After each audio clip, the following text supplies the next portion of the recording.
It is Wednesday, still, May 6th of 2020. This is the going home version of Guy's Daily Drive.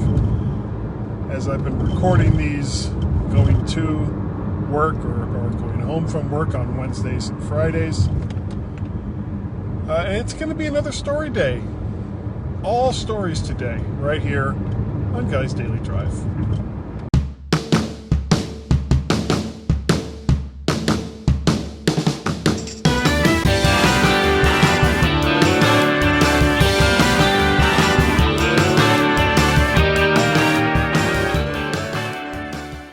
And welcome back to the afternoon edition of Guy's Daily Drive. And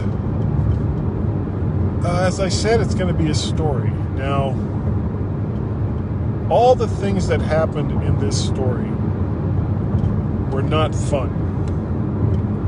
It's funny now, mostly, but it was certainly not funny then. And it led to severe consequences for probably the next couple of years of my life. Financial consequences. All right, so I grew up in Fort Lauderdale, as I've said, Fort Lauderdale, Florida, as I've said before, and I lived there until just about my 21st birthday. In July of 1981, I had an offer to work for a large company in Ohio, and it was the same company I was working for in Florida.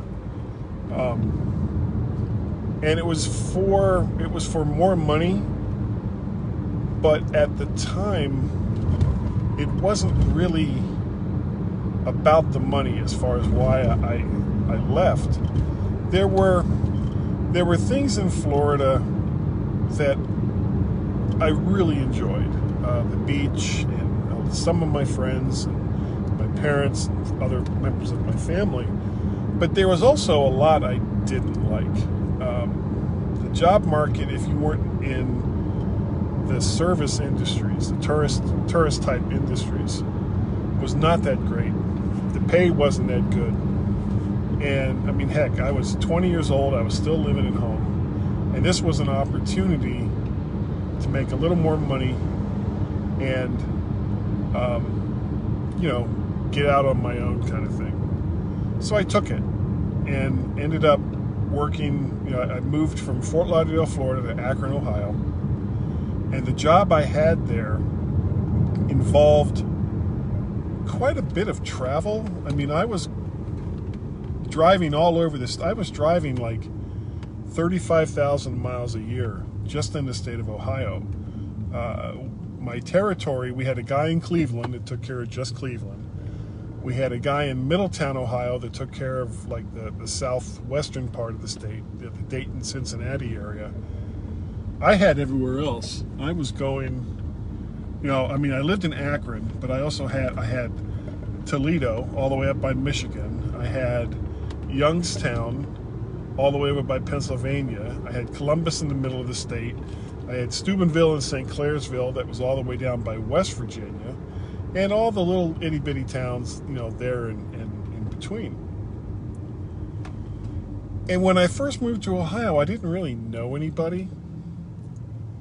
So the few people I did know, if they were going out to do something and they asked me to go along with them, it was like, yeah, I want to go. Let's go. Let's have some fun. So I was living in this apartment building, and the guy that lived directly below me, I don't know what else he did. I don't think he did much of anything.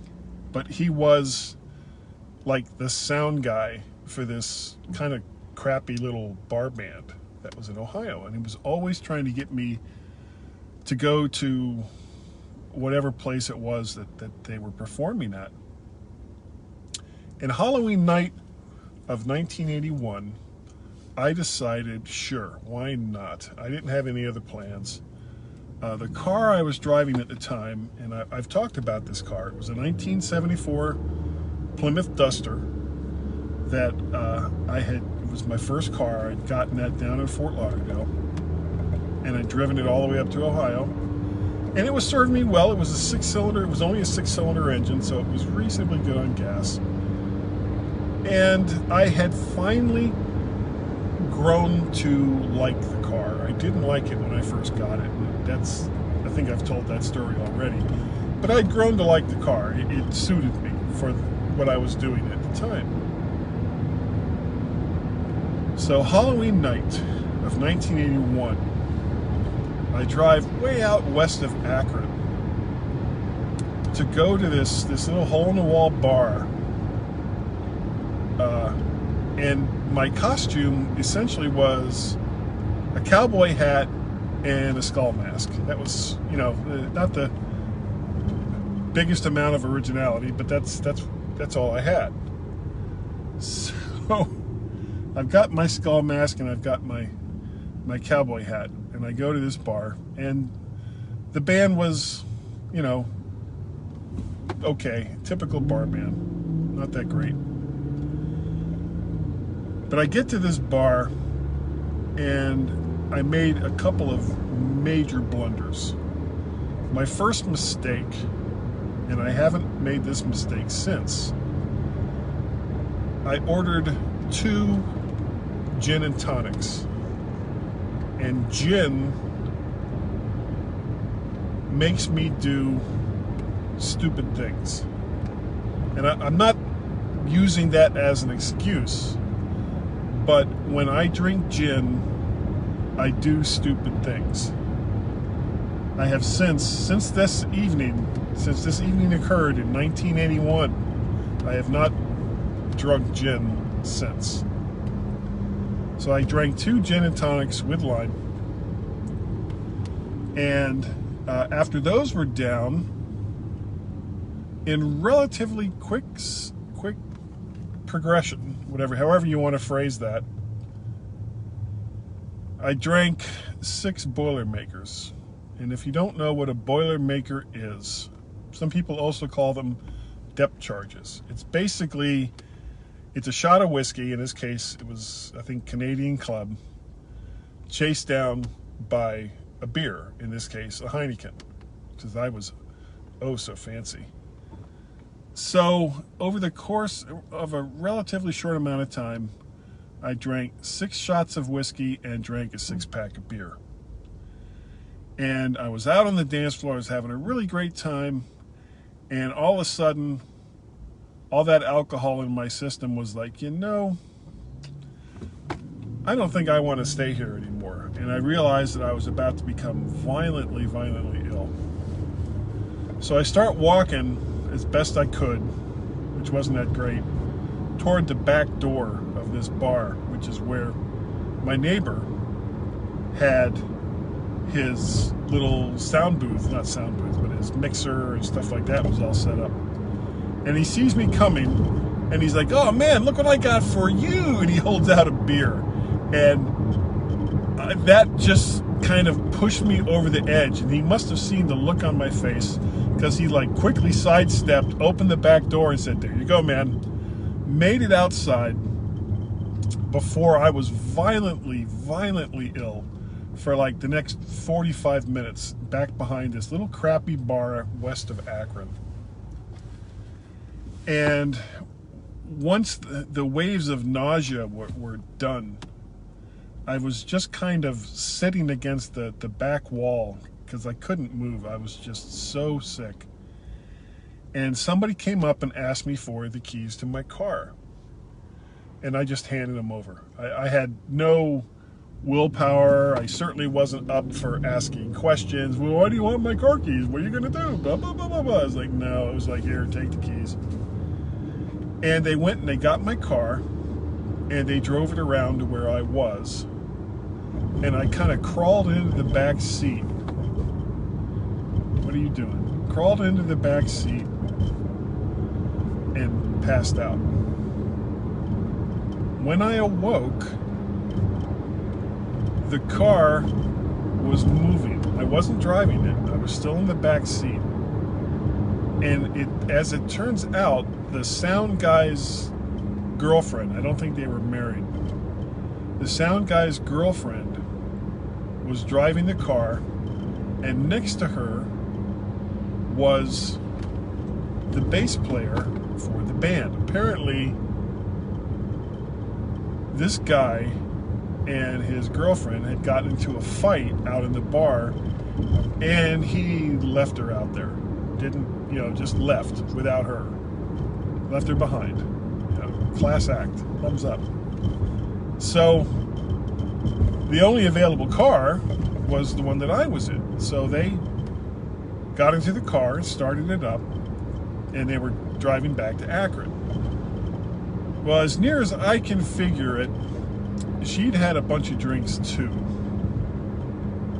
because she hit a median strip, lost control of the car, and at about 35 miles an hour, sideswiped, like in the driver's side front quarter panel, hit a bridge support, which slowed us down to about 25-30 when she hit the second bridge post head on, and it just crumpled the entire front of the car. And the weird thing was, I'm in the back seat while all this is going on. It was like quick succession. It's like boom, boom. And as soon as the car finally came to a stop, I sat up bolt upright in the car, and I felt like I was instantly sober. It was like, what just happened here? What is going on? I want to know. And I looked out the front of the car, and the whole front of the car was just all smashed in. And the engine, that 225 slant 6 engine was still running, and it was running the same way it always had for the entire 5 years that I'd owned this car. But I took one look at the front end and knew that it was never going to move under its own power again. It was totaled. And the police came, and oddly enough, they didn't take any kind of blood alcohol measurements. I don't even know what they had available in 1981. But there were no other cars involved. There was no one severely injured. She had banged up one of her knees, like I carried at that point. But nobody was severely injured, so it was like the cops were like, we're just going to call a tow truck, you get the car towed out here, and we don't care. They really didn't care. So, finally make it back home. Now, the car was a total loss. The only insurance I had on it was, I didn't have collision insurance or anything not that I would have gotten all that much from a 1974 Plymouth Duster anyway, that was now 7 years old. So I got nothing. And I guess if I had been someone who had a lawyer or whatever, I guess I could have sued this girl. But about 2 to 3 weeks after this accident happened, he left her and their daughter, 4-year-old daughter. She worked at McDonald's and was 2 months behind on rent, and there was nothing to get. There was no financial resources to hit there. And once he left her, she was in such dire straits that it was kind of like, am I going to add on to this poor girl's misery? And, yeah, I was out a car, and it put me in real bad straits for a while, because I made a bad choice on the first car that I bought, and then ended up upside down in another. But, eventually it all worked out for me. And I kind of got the feeling that it was never going to work out for this poor girl. So I just let it go. I didn't pursue it, because there was nothing there to pursue. why add on to her misery? So, here's the thing. My first car that I had for 4 to 5 years, I got really drunk one night and it got wrecked, but I wasn't driving it. And my feeling at the time was, if anyone deserved to wreck this car, drunk or sober, that it was me. So that was really the only part of it, other than, of course, the car being gone, that really had me upset.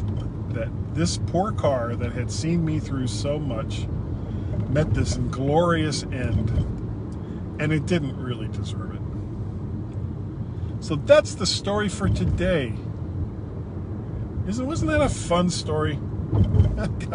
I got all kinds of stories. Whoa, dude. Seriously? Okay. All right. If you'd like to get a hold of me, I can be reached guy@mymac.com. I'm on the Twitters. You can reach me there. Twitter.com/MacParrot. Twitter.com/VertShark. I do 2 other podcasts besides Guy's Daily Drive. I do the Mac to the Future Go livecast, which I will be doing tonight with Warren Sklar and David Ginsburg over on the Facebooks. Look for us under my name, kind of like what you're seeing here with Guy's Daily Drive. You can get the audio version of the Mac to the Future livecast Go livecast, and the audio version of Guy's Daily Drive over in iTunes. If you just do a search for Guy's Daily Drive, they will all be there. If you'd like to, God, people are just driving like idiots.